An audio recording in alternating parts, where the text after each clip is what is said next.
Olá, hoje nós vamos tratar do método de medição de radônio usando os detetores de estado sólido e traço nuclear. Então, eu sou Nivalda Danila, que vai conduzir os experimentos, e essa medição, essa metodologia, nós vamos dividir em 3 partes. A primeira parte, que é a preparação dos detectores, a segunda parte, que será posteriormente gravada, que é a recepção dos detectores e a revelação, e por último, a terceira parte é a análise do equipamento específico para esse trabalho. Então hoje nós vamos começar com a parte de preparação dos detectores até a expedição, ou seja, o envio para a exposição dos detectores. Bem, então vou apresentar para vocês os materiais necessários a essa etapa do procedimento. Então vamos lá. Nós vamos precisar de uma bandeja, de água destilada, um pouco de detergente de cozinha. Nós vamos montar uma solução, preparar uma solução para tratar esses detectores. Para isso também a gente vai precisar aqui de uma pipeta, de uma pera e de um cadinho para essa parte. É claro, nós precisamos também dos detectores, então nós temos aqui um polímero chamado de CR39, que é o mais utilizado para detectar a presença de radônio. Vamos precisar também da câmara de difusão, constituída de 2 partes, que vai receber o detector. Precisaremos também dessa bandeja, que vai receber o plástico mais tarde, e um suporte para esse dispositivo.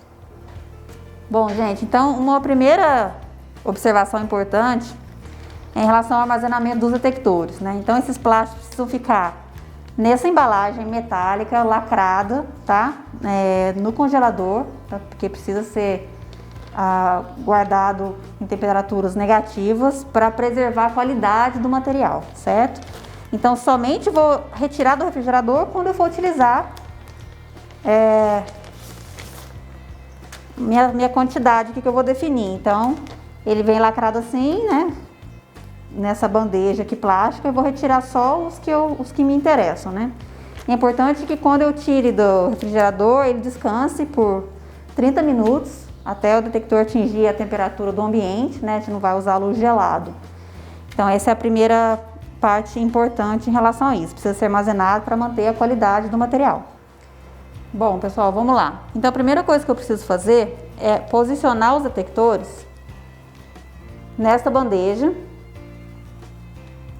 que é onde nós vamos manipular basicamente os detectores para que a gente tenha o mínimo de contato possível com contato diário com ele, né? Então a gente não pode.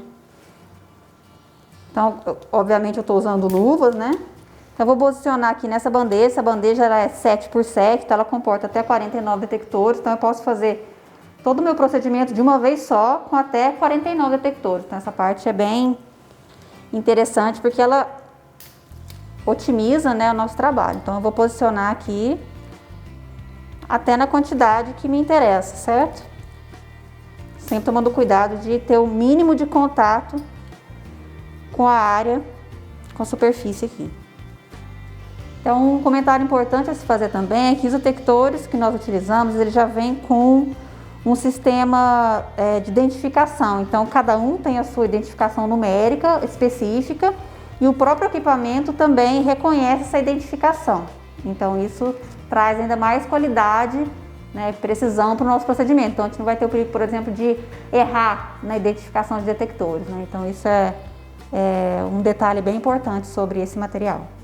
Então, para a gente, uma vez que nós já decidimos a quantidade de detectores que nós vamos usar para o experimento, para a exposição, nós vamos fechar essa bandeja de maneira bem segura, de forma que esses detectores não escapem ao longo aí desse procedimento. Então a gente fecha aqui, então eles ficam aqui bem protegidos. A gente não precisa ter aquele contato, né, na superfície. E a gente pode utilizar esse suporte também para manusear. Então agora a gente vai para uma fase importante do procedimento, que é o tratamento antiestático desses detectores, e para isso a gente vai precisar preparar uma solução antiestática. Então, para a gente fazer essa solução antiestática, a gente vai diluir 1 ml de detergente líquido de uso doméstico mesmo, em 1000 ml de água destilada.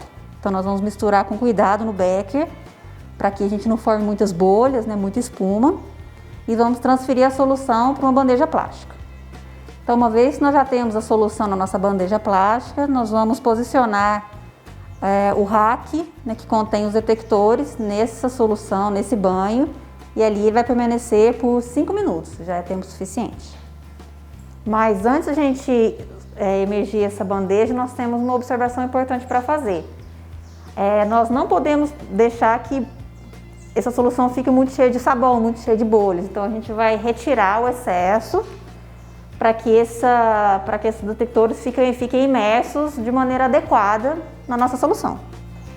Bom, agora sim a solução está pronta para a gente colocar os detectores. E aqui ela vai ficar por mais ou menos 5 minutos apenas. Bom, então finalizada essa etapa do banho, nós vamos retirar essa bandeja com cuidado, porque novamente a gente não quer as bolhas, né? Então sempre aqui para manter o mínimo de contato possível com os detectores. Então vou deixar escorrer um pouquinho. E a gente vai agora para a fase de secagem. Então para isso nós vamos utilizar esse suporte metálico apropriado aqui para essa bandeja.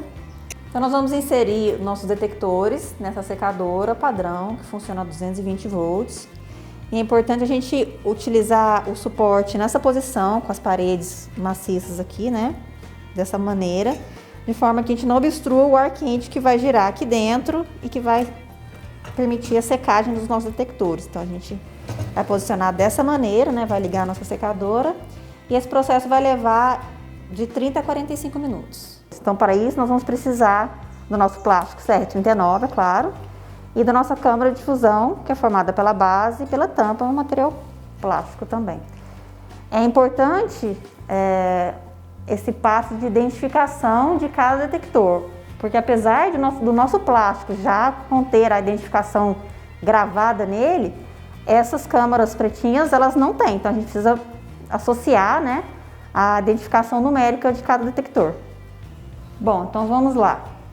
Primeiramente, precisamos retirar nosso CR39 aqui da bandeja. Nós vamos fazer isso um por um, é claro, tá? Então, para a gente evitar contato com a superfície na parte de cima do plástico, a gente vai sempre tentar pegar por baixo, né? Seria ideal não precisar, né, ter esse contato, mas se tiver, que seja por baixo, tá? Então, para a gente manter essa área aqui do lado de cima sem contato algum. Então, a gente vai inserir no encaixe aqui de dentro da base e nós temos uma saliência que precisa encaixar perfeitamente na outra parte. E nós precisamos lacrar dessa maneira, ó, de forma que o detector está preso corretamente lá na sua posição e assim está pronto para ser usado. Bom, nossos detectores já estão montados e prontos para serem expostos. Então a gente precisa agora embalar esses detectores para enviá-los, certo? Então a gente pode fazer isso de duas maneiras. A gente pode usar um plástico comum, né? Por exemplo, aqui colocaria esses 3 detectores. Ou embalagem metalizada, se esses detectores forem viajar a maiores distâncias. Por exemplo, uma intercomparação, precisa atravessar o oceano, vai ficar alguns dias em trânsito, né? Para a gente evitar a exposição em locais que a gente não quer, né? Então a gente usaria essa embalagem aqui. Então vamos supor que a gente vai expor os detectores aqui na cidade mesmo. Então hoje nós vamos embalá-los nesta de plástico mesmo, comum.